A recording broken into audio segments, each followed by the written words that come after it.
Muito bom dia, meu nome é Otávio Nunes, eu sou o diretor executivo da MD Health, a primeira empresa de educação médica independente do Brasil e da América Latina, responsável por prover informações e capacitação de profissionais de saúde. Na área de oncologia, temos a Oncologia Brasil, que conta com especialistas nos mais diversos tipos de tratamento de câncer e produz conteúdo e soluções para profissionais, indústria farmacêutica e pacientes. É um prazer estar aqui conduzindo este encontro que pretende discutir a crise mundial provocada pelo coronavírus e os seus impactos na saúde.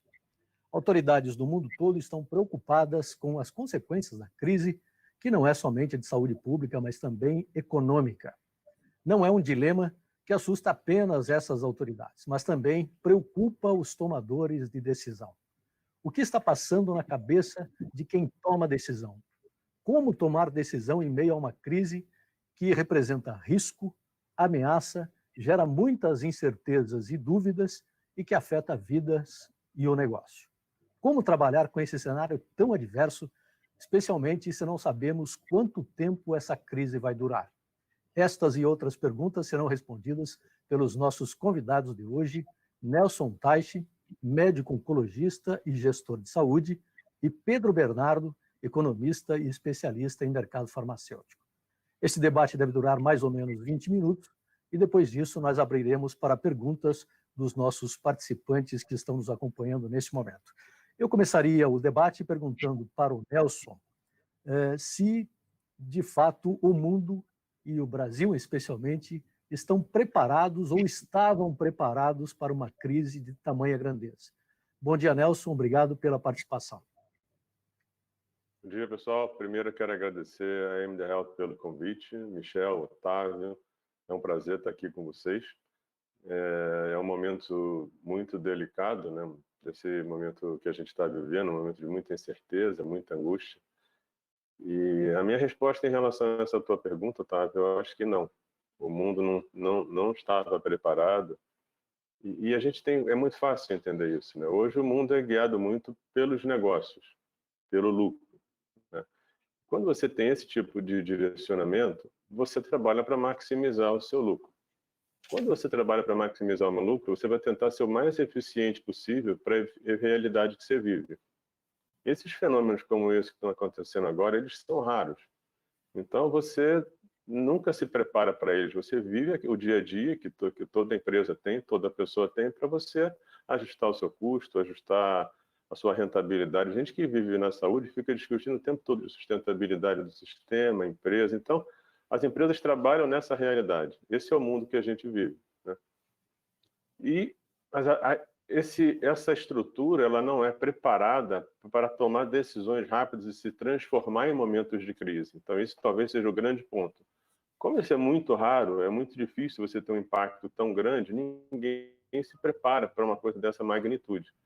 Porque se você pensar bem, o que está acontecendo, essa doença, o Covid-19, ela tem uma característica muito marcante, que é o acúmulo de pessoas num espaço curto de tempo que necessita muita internação e muito equipamento sofisticado, como o ventilador mecânico. E a gente tem que entender que isso não é só a ventilação mecânica, não é só a UTI, e uma coisa que eu acho que talvez hoje esteja valorizando pouco são os profissionais de saúde.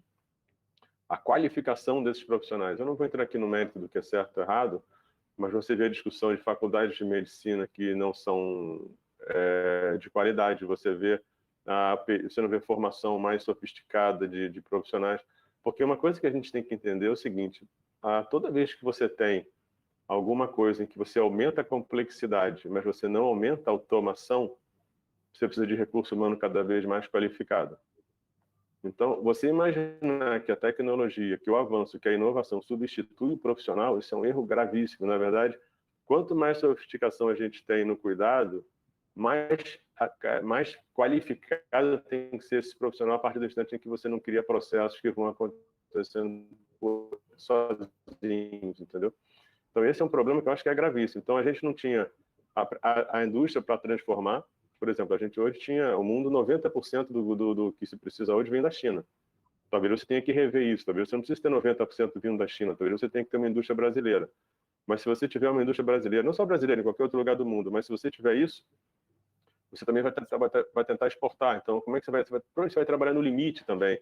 Então, essa coisa onde você tem um cenário muito voltado para a parte de lucratividade empresarial, que é como a saúde existe hoje, é muito difícil você pensar em ter uma folga para você se preparar para momentos de grandes crises, até porque elas são bem raras mesmo. Muito bom. Agora, em relação à questão do Brasil especificamente, Nelson, como se não bastasse a crise propriamente, nós estamos vivendo, especialmente nas últimas horas, uma crise política que, em tese, não deveria estar dentro dessa discussão da crise propriamente, mas, inevitavelmente, isso aconteceu ontem, de uma maneira muito clara, com a história de que o ministro Mandetta sairia, depois a decisão do presidente de não demiti-lo. Quer dizer, isso piora o ambiente, piora o clima para combater uma crise nesse momento tão tenso que a gente já está vivendo? Eu acho que tem duas coisas que são muito ruins em relação a isso. Primeiro é você não ter uma liderança, do que eu digo país, né, que você perceba uma tranquilidade, que você perceba um equilíbrio. E aí eu não estou falando especificamente do presidente ou do Mandetta, eu estou falando da situação. Né? Porque numa situação como essa, situações como essa em que você trabalha com enorme incerteza, a gente pode até falar depois, mas os modelos matemáticos, as análises, tudo é extremamente incerto. Então, na prática, não adianta você querer contar com isso para adivinhar o que vai acontecer. Você não sabe. Isso é gestão em tempos de crise, mas aqui é gestão em tempos de extrema crise. A gestão em tempos de extrema crise, você colhe dado todo dia, tenta enxergar todo dia o que aconteceu até ontem para você tomar a sua decisão de hoje. E para você fazer isso com o mínimo de equilíbrio, você tem que ter uma tranquilidade e uma cooperação muito grande. Então, quando você vê, porque o que aconteceu? A saúde e a economia, elas não são antagônicas. Foi criada uma situação onde parece que você investir na saúde é como se você não estivesse focando na economia e vice-versa, quando os dois, na verdade, são equivalentes, são cooperativos. E a gente aí nem está lidando com a parte social, que é uma outra parte fundamental. Então, na prática, você tem que ver todo dia o que acontece na saúde, na economia e no social. E a partir daí você tenta entender o que está acontecendo, para você ver o que você vai fazer amanhã. Porque a gente comentou isso, por exemplo, hoje você tem uma situação que é única, a gente nunca viveu. A gente viveu uma época, a gente está vivendo um momento de guerra, alguns estados estão falando uma guerra, de confinamento, mas você nunca teve tanta informação acessível. Então você vive uma época de guerra com informação demais, que nem sempre é de qualidade, é confusa. E como tem muita incerteza, todo mundo sai chutando número. E aí é um inferno, porque aí você cria mais incerteza e medo ainda, entendeu? Então, essa combinação, é que eu estava até comentando, né? Em épocas de guerra, você desenvolve armas, né? Que aí você vai fazer a tua arma nuclear, o teu avião de guerra. Hoje, a nossa arma, a arma do momento é a informação de qualidade, é a informação precisa, que tenha complexidade, completa, e você consiga entender, né? Então, hoje, se você quiser uma arma de guerra poderosa para essa guerra, é informação de qualidade, não tem jeito. Fora, obviamente, a parte tecnológica, a formação de pessoas, tudo isso tem que entrar, entendeu? Mas esse conflito, onde você coloca um contra o outro, quando eles tinham que estar abraçados, levando esse negócio juntos e passando da máxima tranquilidade possível, é ruim não só pela mensagem que é mandada para a sociedade, mas é ruim porque provavelmente você não tem a cooperação máxima possível quando as pessoas não estão realmente juntas, entendeu? Eu acho que é muito ruim, muito ruim. Muito bem. Quero colocar o Pedro, então, nessa discussão. Pedro, partindo dessa nossa última intervenção em relação ao clima e ao ambiente político e, ao mesmo tempo, econômico que a gente está vivendo, especialmente o que aconteceu ontem em relação ao ministro que está gerenciando a crise, como é que você vê, você que passou muitos anos da tua vida dentro do governo e agora também com a experiência de longa data na área de saúde, especialmente no mercado farmacêutico. Como é que você vê essa crise dentro da crise e como é que você imagina que o decisor esteja enxergando esse momento tão complicado assim? Bom dia, obrigado pelo convite, bom dia a todos que estão nos assistindo. Bom, essa crise ela está mostrando a fragilidade dos sistemas de saúde, né? No sistema de saúde em todo o mundo. Não é por outra razão que a discussão entre o isolamento, se ele tem que ser maior ou menor, ele está diretamente proporcional, ele é inversamente proporcional à fragilidade do sistema. Quanto mais frágil o sistema, maior tem que ser o isolamento, porque ele está menos preparado para receber um volume muito grande de pessoas, né? Então, essa discussão, e aí, quando você coloca as duas curvas, quer dizer, a curva do isolamento, quanto maior o isolamento, e você já percebe que a recessão é muito maior, né, você gera vamos dizer, você vê, o Trump e o Bolsonaro foram quem mais se agitaram em relação a isso. O Trump está próximo de uma eleição, né? E o Bolsonaro, por conta de nós vivemos num país emergente, com instabilidade, tudo isso, ele sabe que esse agravamento da questão econômica vai gerar, né, um desgaste, uma perda do capital político dele, né? Então, essa é um dilema que acontece e pega os dois lados. Quer dizer, mas o nosso sistema, olhando para o sistema de saúde e vendo as fragilidades do nosso sistema, que já vinham com enorme fragilidade, vocês conhecem as fragilidades do nosso sistema, imagina se nós, de repente, recebêssemos um volume enorme de pacientes, né, para que esse sistema, que já não estava dando conta, tenha que enfrentar todo esse volume de dados. Bom, é óbvio que isso aconteceu em países que tinham um sistema de saúde muito melhor estruturado do que o nosso, e causou um estrago enorme. Você viu o que aconteceu na Itália, está acontecendo na Espanha, na França, nos Estados Unidos. Agora, obviamente que um país que é mais rico, um país que tem uma condição melhor e pode reagir mais à crise, ele tem condição de montar soluções melhor do que um país emergente que já vinha com problemas muito graves, com déficit, com problemas fiscais, né, com recurso tendo que ser recursos com dificuldade para recursos para a área de saúde, de educação, de saneamento, tudo isso, como é o caso do Brasil, né?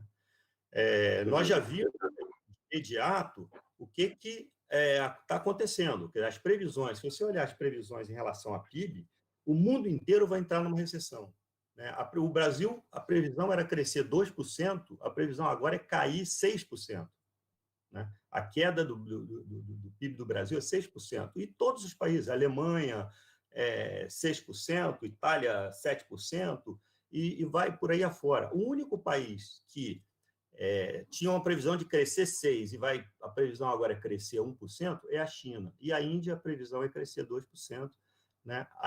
Agora, esses países, principalmente a China, eles têm uma capacidade de produção, de produzir os equipamentos EPI, né, de proteção individual, tem uma capacidade de reação muito maior, e hoje você vê a China já numa situação, pelo menos nos dados que têm sido divulgados, a gente, conforme disse o Nelson, os dados hoje você sempre tem dúvidas em relação a eles, mas o que vem sendo divulgado é que a China já começa a sair da situação mais crítica e caminhar para uma situação menos crítica do que estava, enquanto outros países da Europa ainda não conseguiram chegar nesse patamar.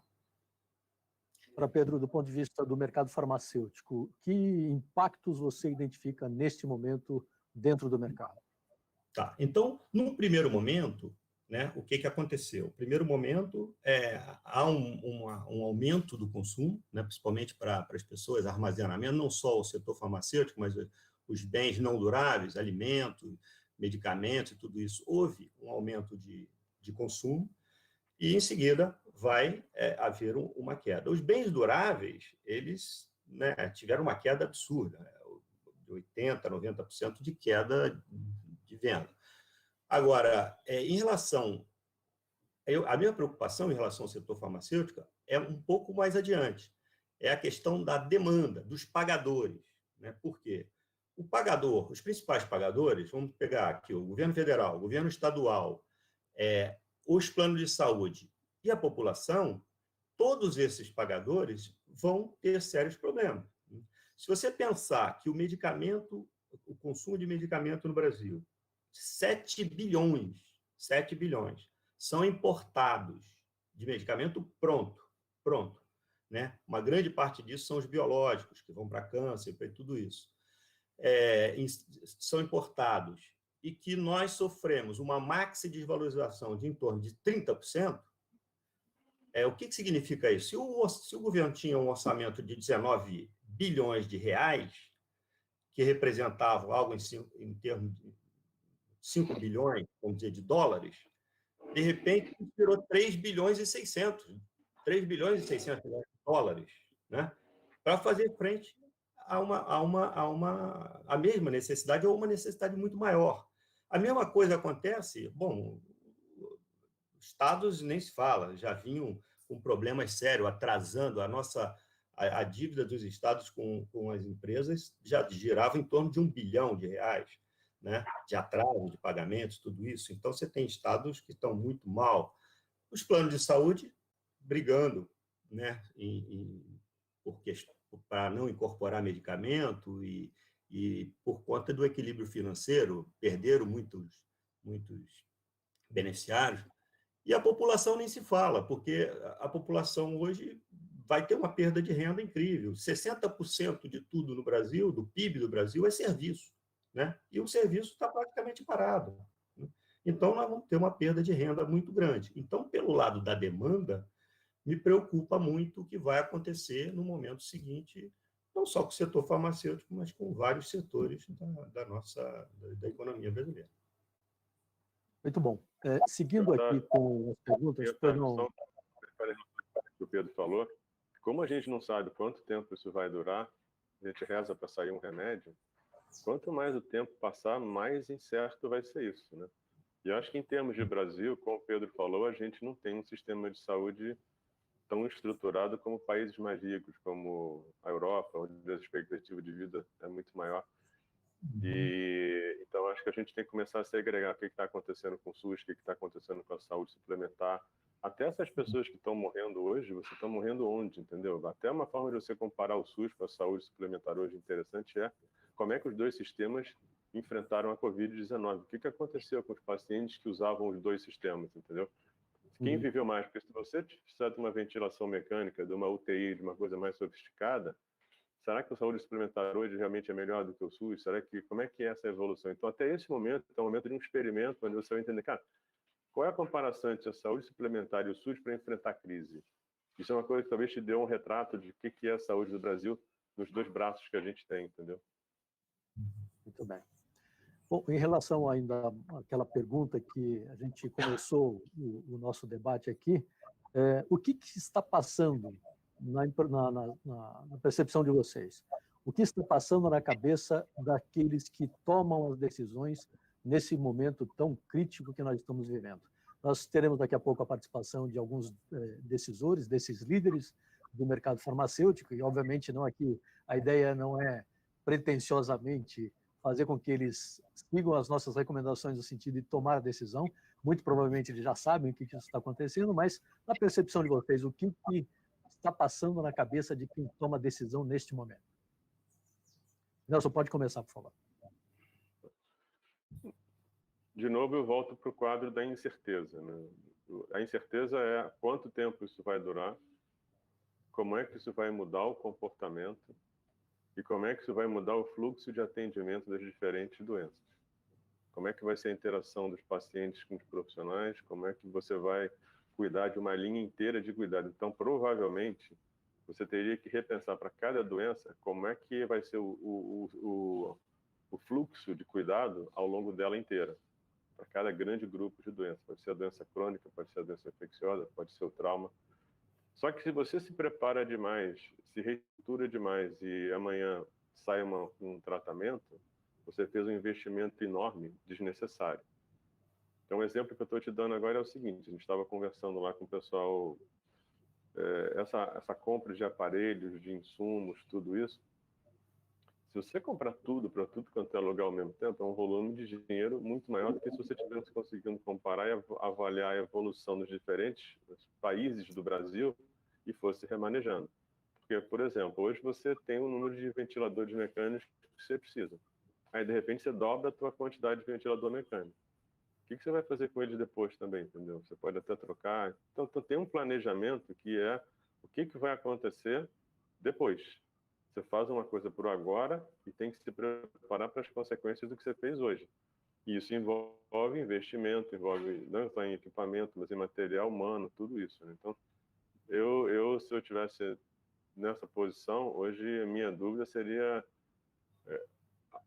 em quem investir diante de tantas opções. Porque o gestor, ele não tem a obrigação, o papel dele não é acertar o que vai acontecer. O gestor, ele tem que mapear os possíveis cenários e estar preparado para todos eles idealmente. Mesmo os menos prováveis, principalmente se eles são catastróficos, como é o caso da Covid. Entendeu? Então, eu acho que hoje a grande função do gestor vai ser pensar nos diferentes cenários, levando em consideração o tempo de evolução, mudança de comportamento, mudança do fluxo de cuidado das diferentes doenças e, de alguma forma, ter um projeto que permita que ele perca o mínimo possível com decisões que vão ser críticas e talvez de grande impacto no presente. Acho isso. Pedro. Bom, isso depende muito da situação de cada empresa, de cada gestor, né? Você vê que nós temos aí no Brasil, talvez 50% das empresas, aquelas empresas brasileiras, tudo, que todo o fornecimento de insumos, né? Nós temos, eu falei antes do fornecimento de medicamento pronto, acabado, mas os IFAs, eles são 60% do IFA, ele é consumido em China e Índia. 30% é uma relação matriz-filial e 10% produção local. Né? Então, quem hoje tem um abastecimento dependente de um terceiro, e esse terceiro é a China ou a Índia, que você está vendo, por exemplo, no caso de EPI, os Estados Unidos entrando, comprando e jogando o preço lá para cima, né, desses equipamentos, isso também pode vir a acontecer com seus insumos. Então, essa é uma preocupação que antes, essa indústria, principalmente genérico e tudo isso, foi muito beneficiada porque adquiriu IFAs por preços muito baixos. Isso permitiu que eles ampliasse acesso da população, beneficiasse a população e também se beneficiasse. Hoje, eles têm uma grande dúvida em relação a esse fornecimento. A própria hidroxicloroquina, que era um produto antigo, que o Brasil já produziu no passado, não produz mais, o IFA, ele estava custando na faixa aí de uns 100, 120 dólares. E hoje já se fala em $1.000 o quilo do produto. Então, assim, há uma incerteza em relação às fontes, né, de abastecimento, que foram muitas deslocadas para a China, para a Índia, e há uma preocupação em relação àquilo que eu falei, em relação ao momento seguinte, a demanda. Eu acho que como vão ficar esses pagadores, como eles vão estar preparados para né, adquirir os seus medicamentos, e aí nós vamos ter vai ter que se reinventar, a indústria vai ter que se reinventar de estratégias e usar um pouco mais da TI, usar um pouco mais dessa tecnologia da informação, tudo isso para cortar custos, ou seja, a incerteza é muito grande, porque não se sabe o tempo que vai durar essa crise, pode durar 2 meses, 3 meses, mas isso pode levar muito mais. Isso pode levar um tempo muito maior do que nós estamos imaginando. Então, a incerteza é muito grande. E essa incerteza é que tira o sono dos principais gestores. Agora, se os gestores da indústria farmacêutica estão com toda essa preocupação, você imagina os gestores das companhias aéreas, né, os gestores das montadoras, os gestores desses segmentos de turismo, de tudo isso que viram da noite para o dia a demanda deles desaparecer. Né? Então, como é que eles vão ter que se reinventar para, após a crise, voltar a funcionar todo o seu negócio. Muito bem. Eu queria fazer uma pergunta rápida, com respostas rápidas, para que a gente pudesse também passar para a participação dos nossos líderes que estão nos acompanhando e também de pessoas que já estão nos mandando algumas perguntas aqui pelo WhatsApp. Estamos diante de um problema que afeta a logística, a capacidade de produção e entrega, mas no caso do paciente de câncer, por exemplo, nós vamos mais tarde voltar a falar sobre esse tema, mais um ponto específico sobre o que isso representa para aquele paciente de câncer e, obviamente, aquele gestor e também, especialmente o médico que está na linha de frente do tratamento. O que isso pode significar para o paciente de câncer especificamente? Quer começar? Nelson, pode começar. A gente tem que, como eu falei, a gente tem que identificar possíveis problemas, né? Eu vou colar um pouco do Pedro, o quanto a gente vai ter de remédio disponível, porque se acontecer uma falta de matéria-prima, quem tiver mais dinheiro vai poder levar, e aí um país mais pobre perde para outros países. E, de novo, voltar na parte do fluxo do cuidado. Então, por exemplo, você hoje vê uma dificuldade de métodos diagnósticos. Eu tenho conversado com algumas pessoas que estão aí no front, e coisas interessantes no sentido triste, mas diferente. Eles comentavam que durante um período eles viram que diminuiu o número de apendicites. Então não estava chegando doente com apendicite. Aí depois começaram a chegar com quadros mais graves, porque eles não iam fazer, eles não tinham você tem um problema de você estar diminuindo o acesso a diagnóstico. As pessoas têm medo de ir para os hospitais fazer emergências.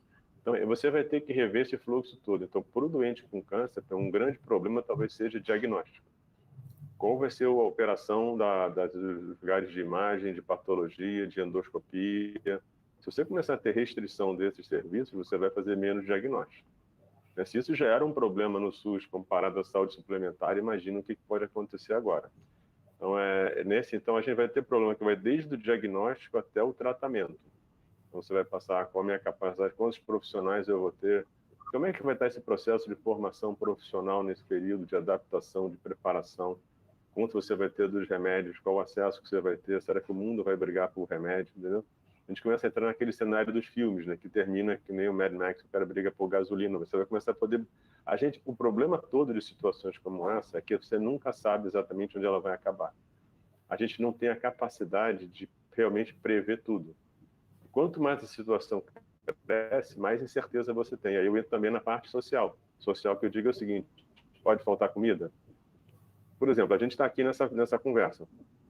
Imagina se isso tudo acontecesse de, por algum motivo, você perdesse a capacidade de usar o seu computador e a internet.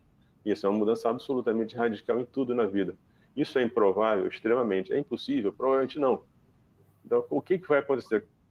Como é que vai ser a violência nas ruas quando você começar a ter uma situação? Porque a gente vê muita coisa triste, né, nas pessoas morrendo. Agora, imagina o que é um pai de família que não tem dinheiro para dar dinheiro para o filho, para a mulher, para a família. Entendeu? E no Rio de Janeiro, se eu não me engano, assim, nas comunidades, o número que tem é que 92% não teria dinheiro no final do mês mais para alimentar.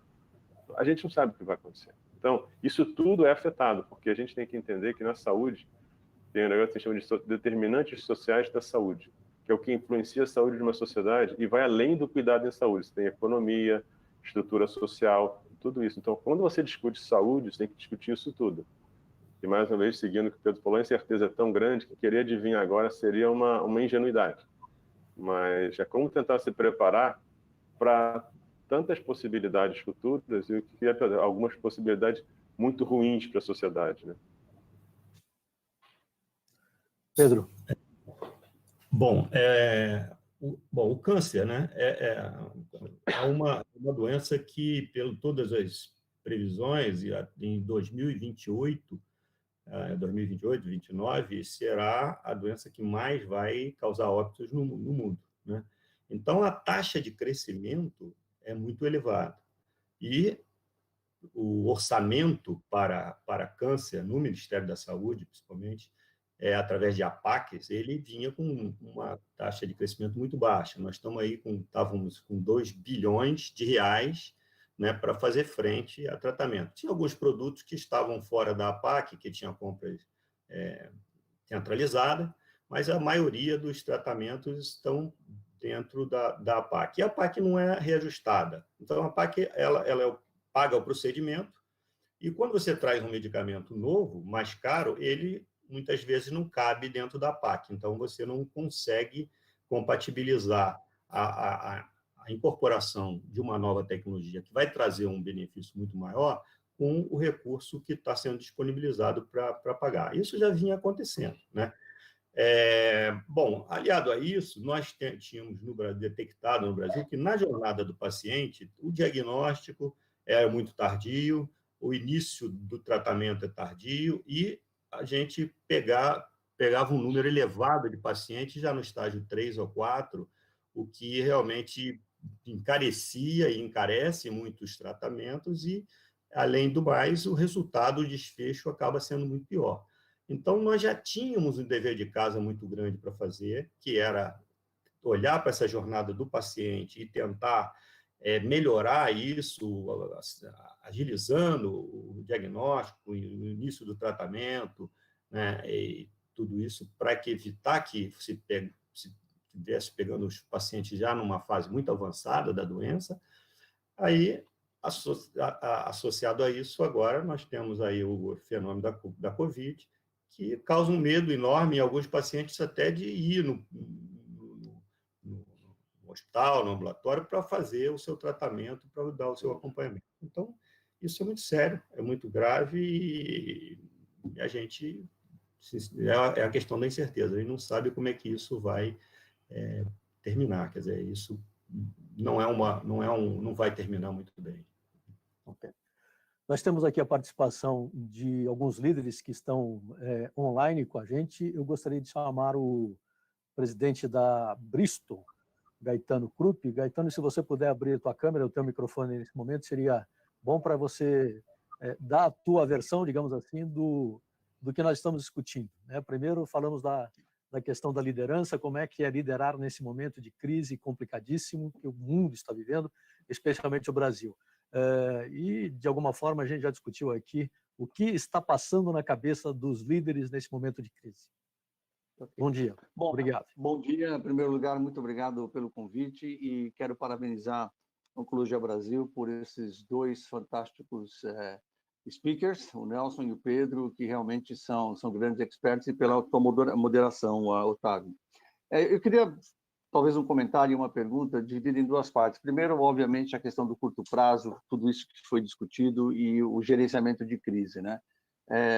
No nosso caso, a gente procurou focar em duas coisas. A primeira, internamente, é termos a certeza que a nossa equipe, que os nossos funcionários estejam tranquilos para poder passar por tudo isso. Pelo menos isso a gente controla do ponto de vista do work from home e cuidar deles. Eu acho que isso é muito importante. Ao cuidar deles, nós também temos a condição de estabelecer as prioridades que nós colocamos. E a primeira prioridade hoje é ter a certeza que os nossos produtos cheguem aos pacientes. Nós somos uma empresa que não temos manufatura local, a importação ela é toda de produto acabado, várias rotas, né, foram alteradas, e a nossa prioridade é que esse processo não seja interrompido. Então, acho que esse é o grande foco que a gente tem, e eu não tenho nada mais a acrescentar com todos os problemas que foram listados nesse momento. O que eu gostaria de ouvir um comentário do Nelson e do Pedro, num momento como esse, obviamente, todos nós estamos, praticamente 99% dos nossos neurônios focados em resolver o problema imediato. Mas acho que o Nelson ele fez um comentário onde ele fala, esperando, né, talvez, não sei se a primeira palavra foi um milagre, mas sair um remédio e exatamente uma solução para isso.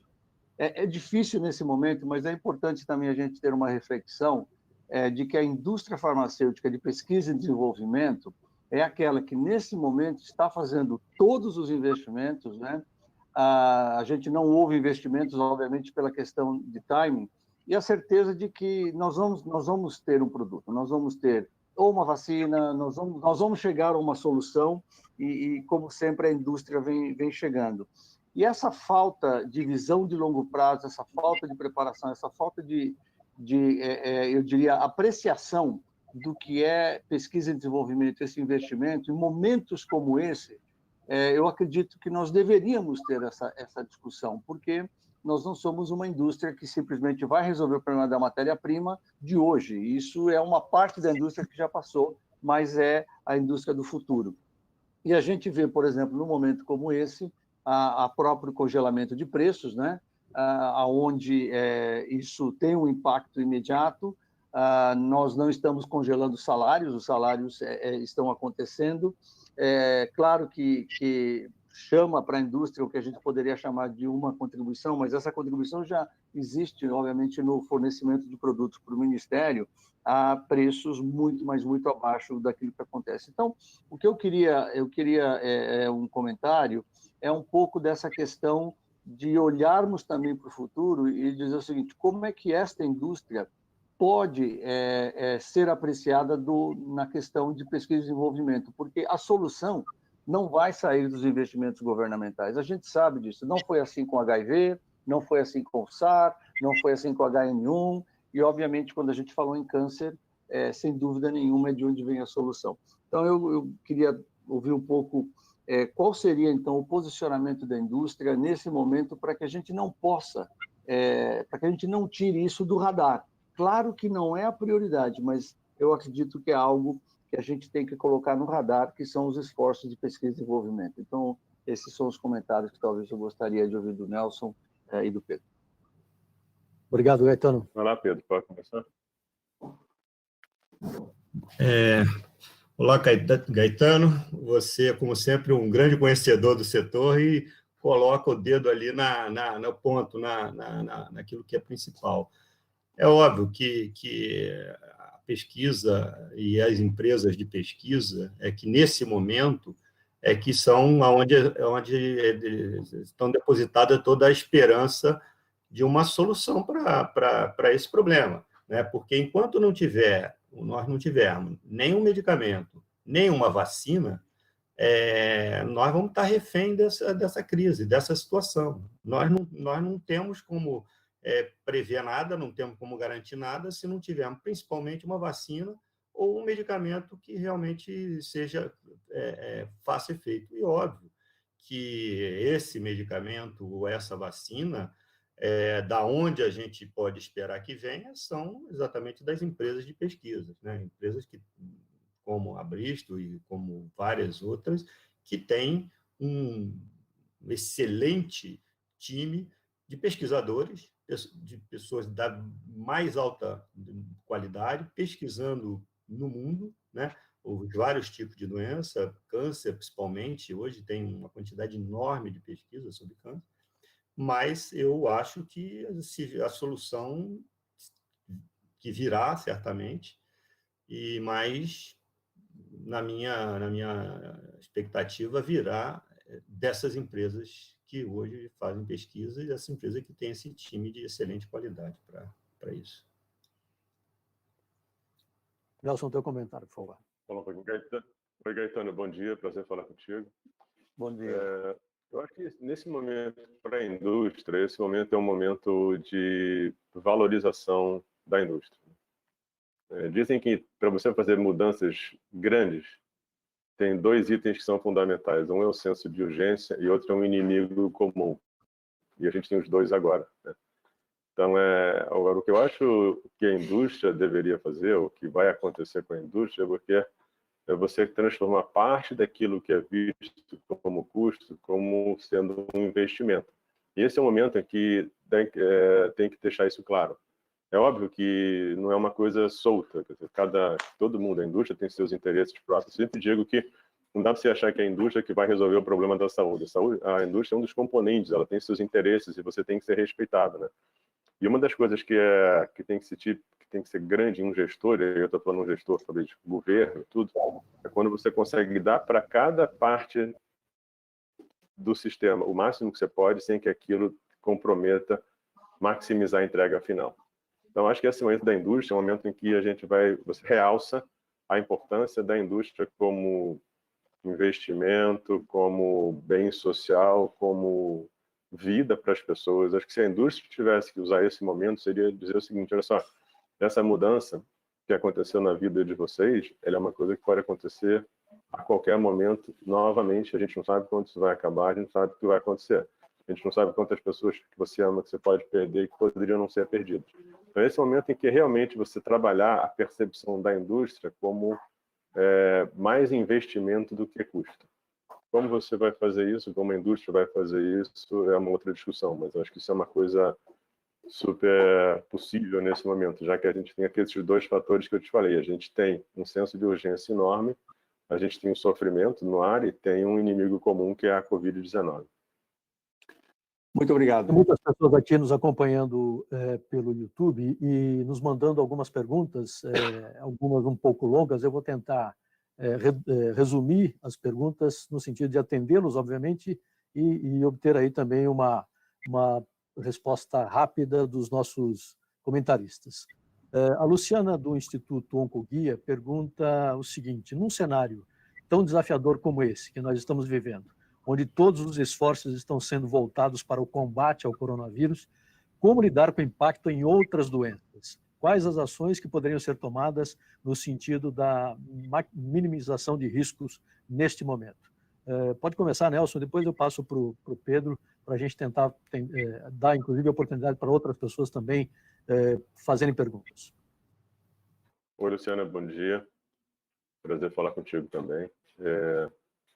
Nesse momento, uma coisa que se eu tivesse que fazer um investimento, e aí até tem que ver onde a gente consegue doações, dinheiro, investidores, não só no Brasil, mas fora, é a gente documentar, ter informação sobre o que vai acontecer com os sistemas.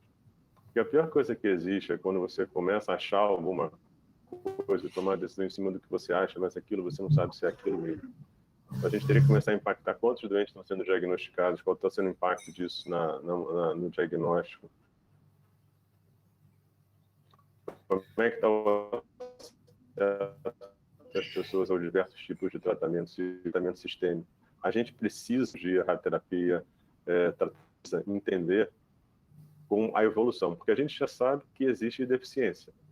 E agora, como é que a gente vai, o que a gente pode fazer? A primeira coisa que eu faria seria informação, porque a partir do instante em que você tem informação, a solução ela vem quase como uma evolução natural. Quando você não tem uma informação clara, transparente, detalhada, você começa a achar e aí você começa a tentar acertar meio que no escuro. Então, se eu pudesse te dizer o que eu faria hoje, o que esse momento deixa claro para todo mundo, é que investimento em informação talvez seja a coisa mais importante que a gente possa fazer, junto com o investimento na indústria farmacêutica, de descobrir coisas novas, de descobrir uma solução para isso e até se preparar mais para o futuro. Eu venho de um tempo em que o úlcera gástrica era tratado com cirurgia, depois isso mudou radicalmente. Mas o impacto, qualquer coisa que eu te diga hoje do impacto, eu acho que vai ser grande. Mas isso vai depender de quanto tempo isso vai durar, como é que isso vai impactar em tudo, como é que vai impactar aquilo que o Pedro falou, dos insumos, da logística, da competição com outros países. É uma incerteza absoluta. Esse é a grande. A gente está falando isso o tempo todo, mas esse é o grande característica do momento. É a incerteza e o medo, a ansiedade, a angústia. Mas aí não tem jeito. Acho que tem que trabalhar a informação.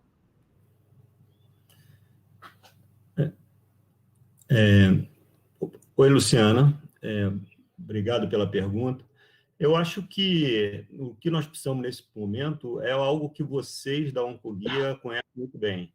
É solidariedade, é apoio, é acolhimento, é um envolvimento de toda a sociedade para ajudar aqueles que estão mais fragilizados. São muitos os que estão fragilizados nesse momento, né?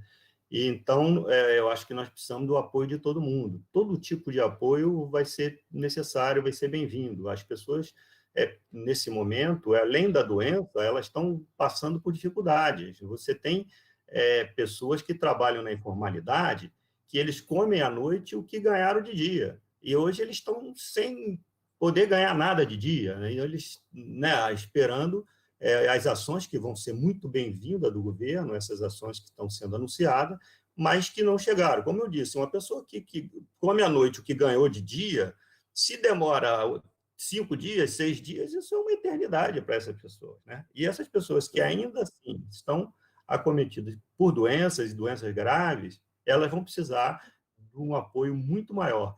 E esse trabalho da Oncoguia, eu acho que ele é fundamental, ele vem sendo feito nesse sentido já antes da crise, e acho que agora ele precisa se intensificar e todos nós vamos precisar de também apoiar a Oncoguia, apoiar instituições desse tipo para dar esse acolhimento para essa população. Muito bem. O Pedro e Nelson, eu tenho aqui uma pergunta da Edith Gonçalves, nossa participante lá de Ribeirão Preto. Ela faz uma pergunta, no mínimo, intrigante.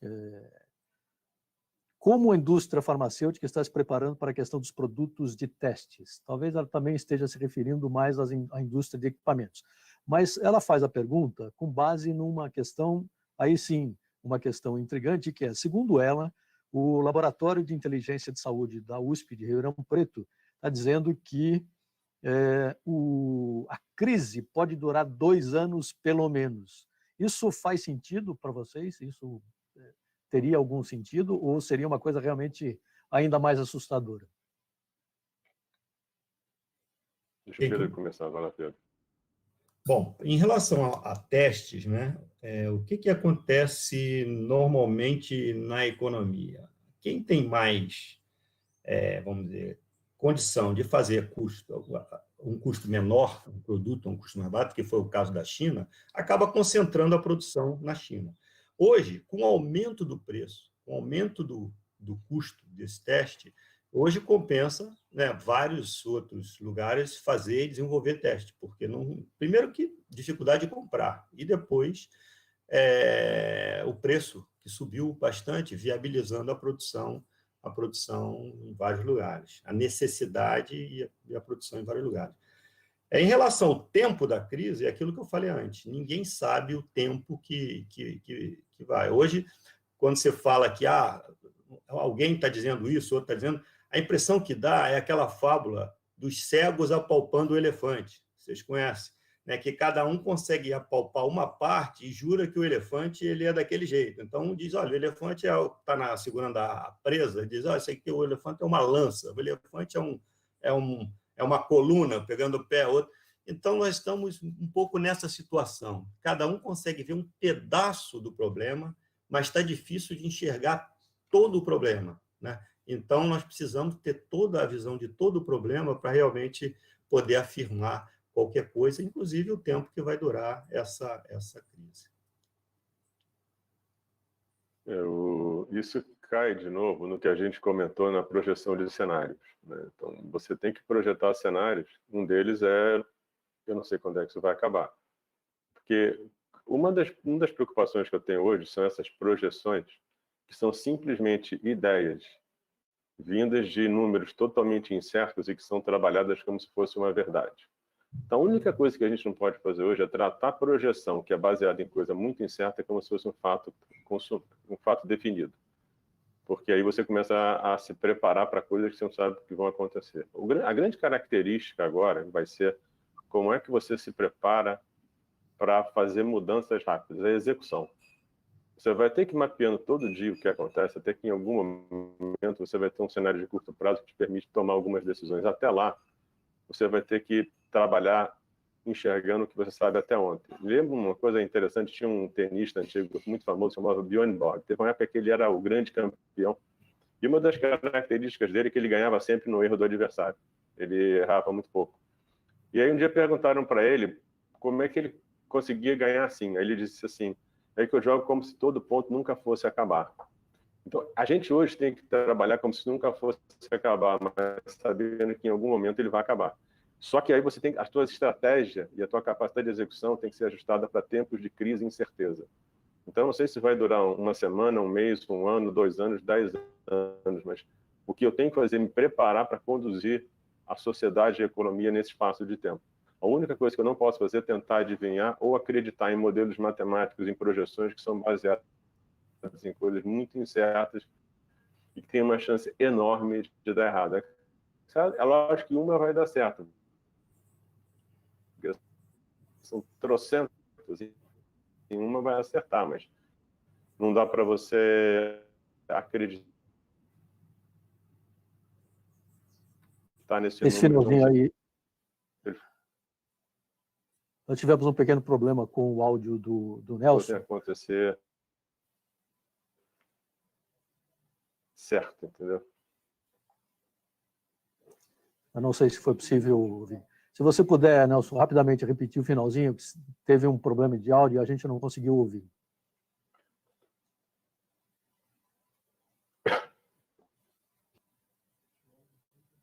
Tá. Não estamos conseguindo te ouvir, Nelson. Eu vou prosseguir aqui, vamos ver, inclusive a gente imagina que daqui a pouco o Nelson consiga recuperar aí o áudio dele. Vou fazer uma pergunta, na verdade duas, uma tentando, são duas perguntas que têm a ver com a questão econômica. Eu vou tentar fazer numa só, mas eu gostaria que vocês pudessem comentar de uma maneira bem rápida, porque nós estamos aqui no limite do nosso tempo, já faltam 10 minutos para a gente terminar o nosso encontro. Eu queria perguntar, emendar essas duas perguntas. Uma é da Fabiana Menezes, que pergunta sobre como estão os estudos econômicos de impacto da Covid-19. E o Wagner Lamônica faz uma pergunta interessante. O aumento do dólar e a dificuldade de aquisição de medicamentos pode, neste momento, incentivar a indústria nacional? É possível fazer essas duas coisas numa só, uma resposta para as duas? Aí o Pedro tem que começar. Pedro. Vai lá, Pedro. Bom, vamos lá. O dólar, né? O dólar hoje ontem chegou a 5,29, né? Eu, na minha avaliação, um dólar a 5,29, ele não é um problema para o Brasil. O problema para o Brasil é o dólar crescer 30% em 2, 3 meses, né? Ter uma maxi de valorização num período muito pequeno. Porque o que estava acontecendo no Brasil? Vamos pegar ao longo dos últimos 20 anos, o Brasil tinha uma inflação em torno de 6% ao ano, por aí. Os outros países tinham uma inflação muito menor, falando dos países de primeiro mundo, Estados Unidos, Europa, 1%, 0,5%, ou seja, havia uma diferença entre a inflação no Brasil e a inflação lá de fora. Isso fazia com que os preços no Brasil eles subissem mais do que estavam subindo lá fora. O dólar é a variável de ajuste. Se ele não fosse desvalorizando nesta proporção, o que aconteceria? E o que aconteceu?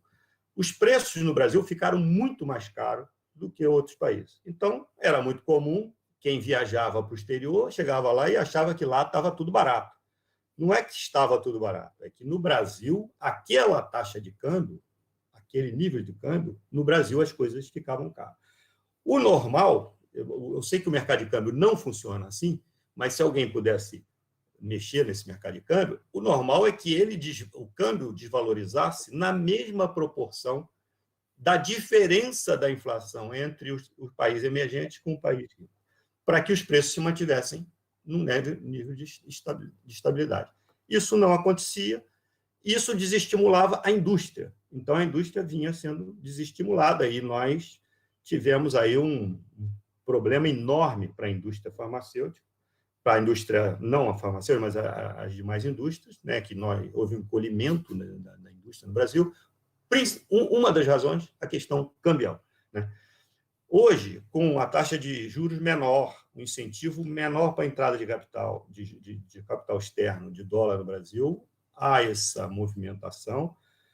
Isso pode ajudar? A pergunta era, isso pode ajudar a produção no Brasil?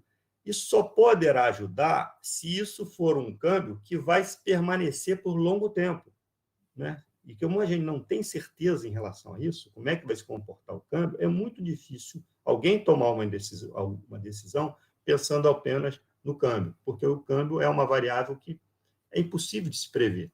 Ele depende muito de capital que entra no Brasil e uma parte desse capital especulativo. Na época, quando o juros estava muito alto, acontecia muito isso. Eu não sei se ficou claro essa questão aí do incentivo ou não da produção interna.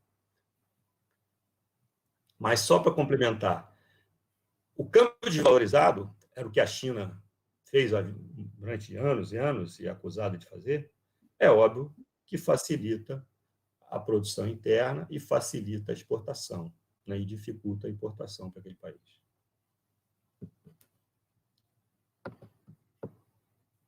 Nelson, quer comentar ou eu posso passar para uma próxima pergunta? Passa para outra, Pedro. Então, vamos lá. O Eduardo Motti pergunta, passada a fase crítica da epidemia, deveremos voltar ao foco para a atenção primária e secundária de saúde. Secundária. Como refazer o sistema de saúde e recanalizar recursos para as áreas mais básicas da atenção?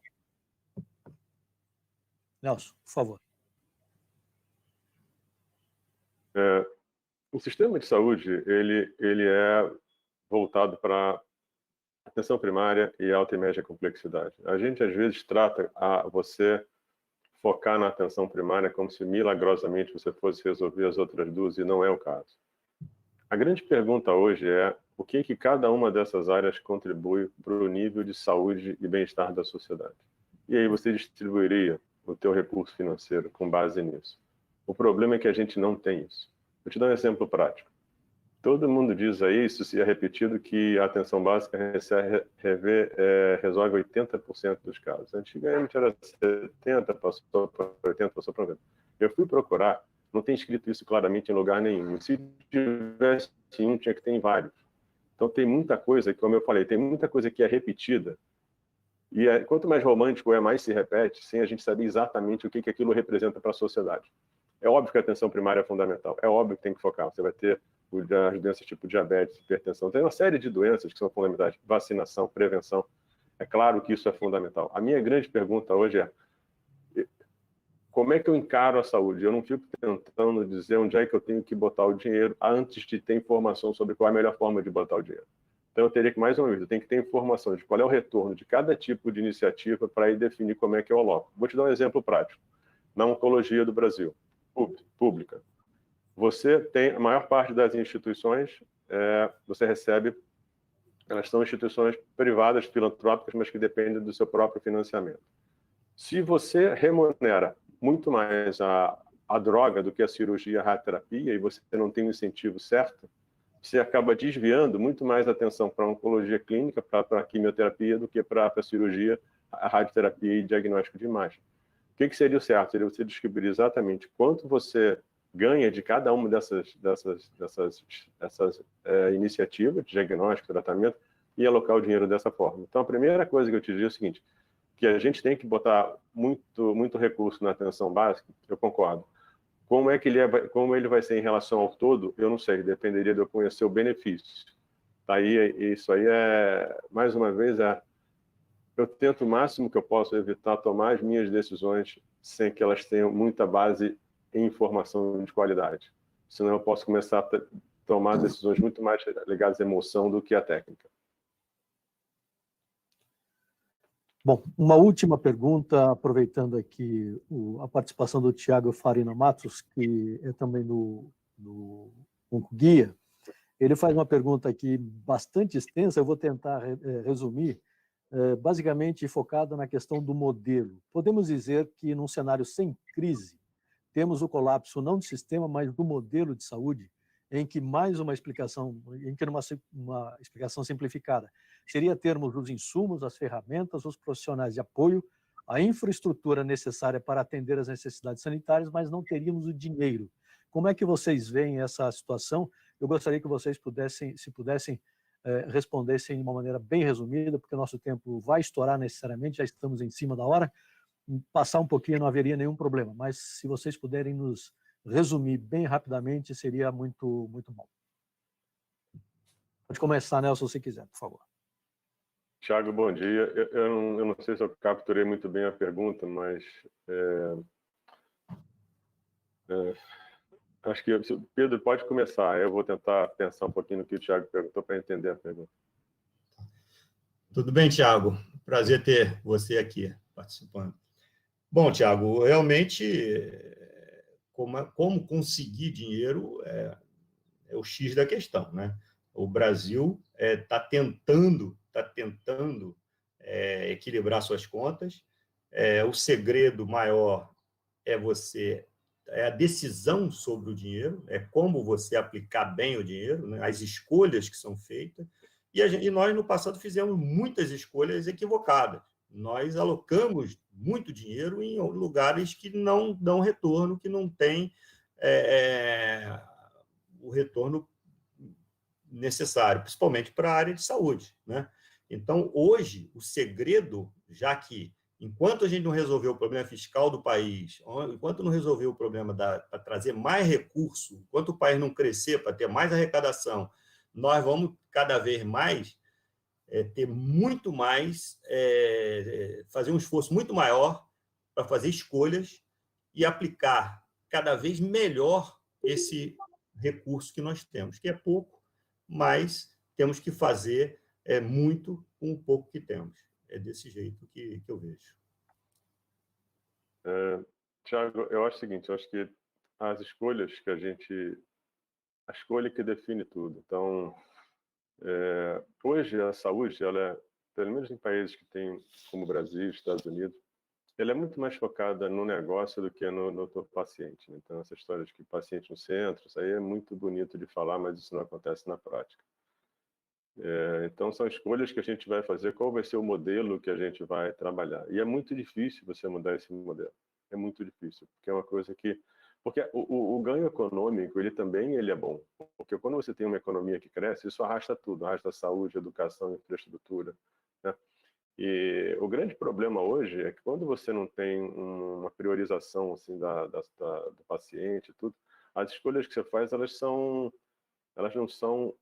maximizam o retorno para o cuidado, elas maximizam o ganho através do ganho econômico. Então, eu não consigo ver uma mudança radical no comportamento quando isso acabar. Porque a gente fala que o mundo vai mudar quando isso acabar. Talvez alguns comportamentos mudem, mas depois que o tempo passa, que você sai daquela situação de crise, normalmente você volta muito para os hábitos que você tinha antes. Então, realmente, eu não sei nem se isso vai ter uma mudança tão radical no comportamento das pessoas quando tudo passar. Talvez algumas coisas possam mudar um pouco, mas uma mudança radical de como a humanidade se comporta, eu acho difícil. Nós estamos passando um pouquinho do nosso tempo, mas chegou aqui uma pergunta interessante da Maria Carolina Pinheiro, que até agora a gente está falando muito do sistema de saúde público, mas ela se refere aqui à questão da saúde suplementar. Qual o impacto da crise na saúde suplementar e na agenda de incorporações da Agência Nacional de Saúde Suplementar? Acho que esse é um tema importantíssimo, porque, obviamente, afeta os pacientes, especialmente os pacientes de câncer. Haveria algum impacto na incorporação, eventualmente algum medicamento que tivesse pronto para ser, digamos, incorporado, mas deverá, em função da crise, sofrer um atraso?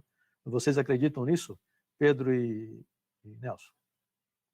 Bom, o atraso já está acontecendo, né? Porque a saúde suplementar, ela incorporava medicamentos a cada 2 anos. E agora, nesse ciclo, nós vamos ter a incorporação só em 2021, quando completam 3 anos. Então, 2 anos para incorporar a tecnologia é um tempo muito longo. É muito longo. Se você olhar toda a história que uma tecnologia tem que... Todo o caminho que uma tecnologia tem que percorrer para se candidatar a ser incorporada no sistema. Então, quando chega numa tecnologia para entrar no mercado, ela tem que passar pela Anvisa, passar pela CEMED, né, discutir se vai ser incorporada na Conitec ou não, e discutir na ANS. Só aí já leva um tempo muito longo. E depois, mais 2 anos para analisar se essa tecnologia vai entrar no mercado. Quando ela entra no mercado, certamente já tem outras tecnologias que já estariam, talvez, poderia até substituir aquela primeira. Se candidataram 285 medicamentos, né? E procedimentos foram 1.000 e tantos, mas estou falando aqui de medicamentos, foram 285. Numa primeira, vamos dizer, uma primeira peneirada da ANS, passaram para a elegibilidade 117. Então, 117 foram eleitos para se começar o estudo, e agora nós vamos ter a discussão desses 117, mas eu acredito que poucos medicamentos vão conseguir passar por essa peneira. A última, em 2018, apenas 8 medicamentos entraram, né? E esse ano, com toda essa dificuldade, com toda essa discussão, com toda a pressão das operadoras de plano de saúde sobre o equilíbrio econômico e financeiro, talvez a gente tenha um número bem menor de medicamentos sendo incorporados. Nelson. Não, o que eu acredito é que quanto maior o impacto econômico, mais difícil vai ser de incorporar, né? E em relação a isso aí, não tem muita dúvida. Em relação à saúde suplementar, eu acho que a gente tem que, mais uma vez, tem que colher dados. Porque, por exemplo, você, para operadora de saúde, você pode ter uma redução de uma série de coisas. Você tem menos consulta, tem menos trauma, talvez tenha menos cirurgia eletiva durante um tempo. Mas, em compensação, você pode ter um volume muito maior de uso de terapia intensiva. Se eu não tenho o resultado final em número disso, eu não sei para onde está pesando. Eu posso até dar um chute aqui, mas a ideia não é dar um chute. Mesma coisa os hospitais. Um hospital que não tem terapia intensiva pode estar vivendo um momento ruim, perdeu o cliente, perdeu o paciente. Alguém que é focado em terapia intensiva, talvez nesse momento esteja tendo ganho, esteja crescendo. Sem você saber exatamente no detalhe, de uma forma mais completa e detalhada, o que acontece tanto com o lado pagador quanto com o lado prestador, você não vai conseguir entender o que está acontecendo no sistema hoje.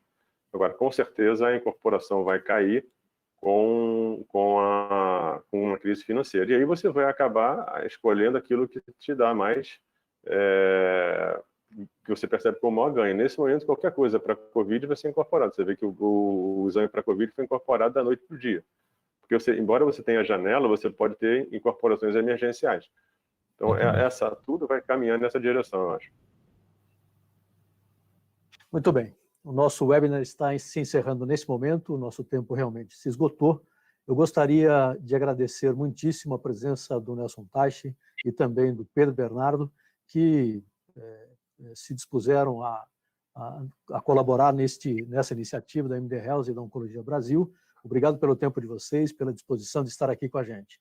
Quero agradecer também as pessoas que participaram mandando perguntas e também das pessoas que fizeram a participação ao vivo online. Muito obrigado, agradeço muitíssimo a todos que participaram deste programa e até a próxima.